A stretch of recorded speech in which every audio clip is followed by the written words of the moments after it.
Premier enregistrement, premier livre, intitulé Les morts de demain, de Evemba Jokwa Vembe.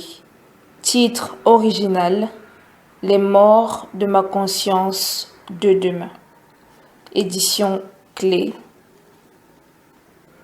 Premier texte.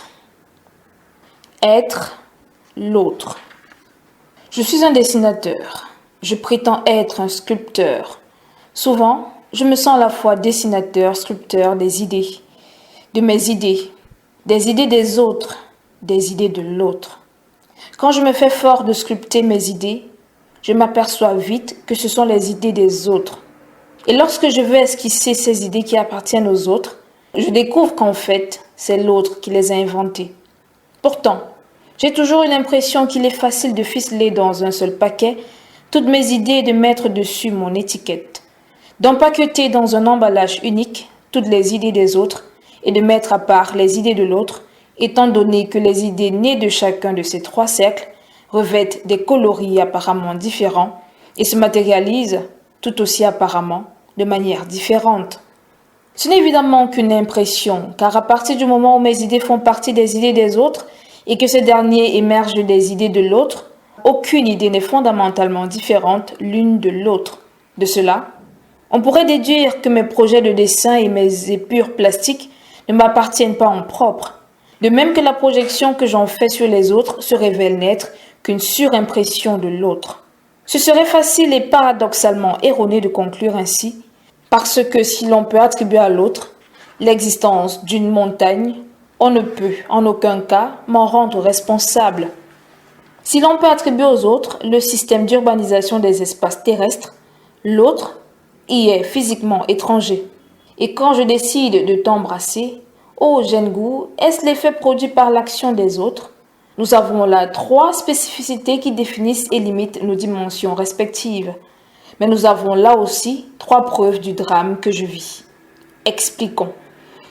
Mon dessin, ma sculpture ou mon dessin-sculpture proviennent manifestement d'un dessin quand je mesure nos capacités potentielles respectives.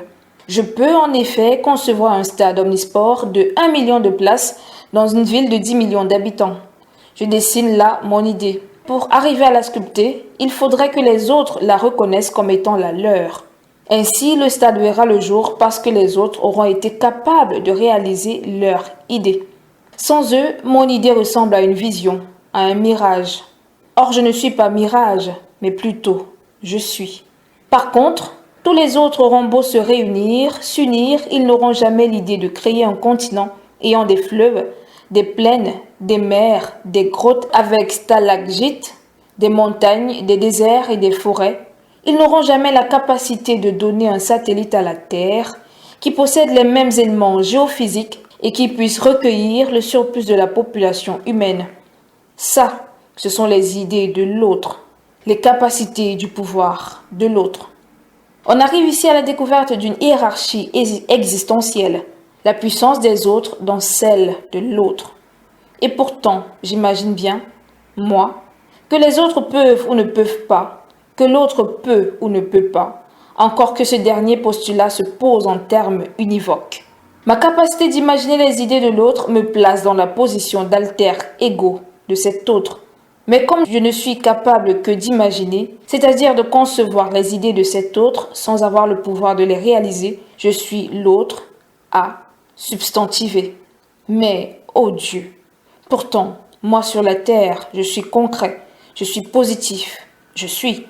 Regarde les pyramides, regarde le Mannequin Peace, regarde la Tour Eiffel, regarde la Joconde, regarde la Place Rouge, regarde la station orbitale, écoute mon concerto, vois mes villes et le State Building Empire et la 17e avenue et mon film Dracula. Veux-tu me dire que ce sont tes idées et les idées des autres? Si oui, comprends pourquoi, de tous les métiers, j'ai choisi celui de sculpteur de mots. Tu admettras que c'est moi qui les conçois, c'est moi qui les crée, c'est moi qui les escamote de leur existence. De leur commencement à leur fin, ma nature pour eux est éternelle. Leur intelligence, leur puissance, leur évolution jaillissante de moi et se meurt en moi. Mais grâce à eux, je te nomme très haut, bon Dieu, infini, tout-puissant, et je te place alors du bon côté. Mais quand je t'appelle Satan, diable, démon, le malin, je te place du mauvais côté. Pour te maîtriser complètement, je t'ai baptisé Zeus à l'Olympe, Allah au désert, étincelle au pays de la mousson, Yahvé ici et là, Anyambé, Dei et God, comme ci, comme ça. Je t'ai fabriqué transcendant, immanent, alpha et oméga. Je t'ai peint lumière et je t'ai déclaré vérité. Mais grâce à eux, je m'enlève le moins qui me ronge à l'évocation de l'autre pour me remplir du plus du Créateur. Je m'enfle, je m'amplifie, je m'étends à l'univers et j'enrobe les constellations.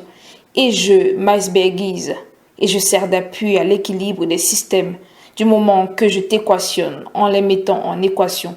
Je me recrée et te confisque. Tu comprends pourquoi j'ai choisi le métier des mots? Avec ce métier, je m'érige en l'autre.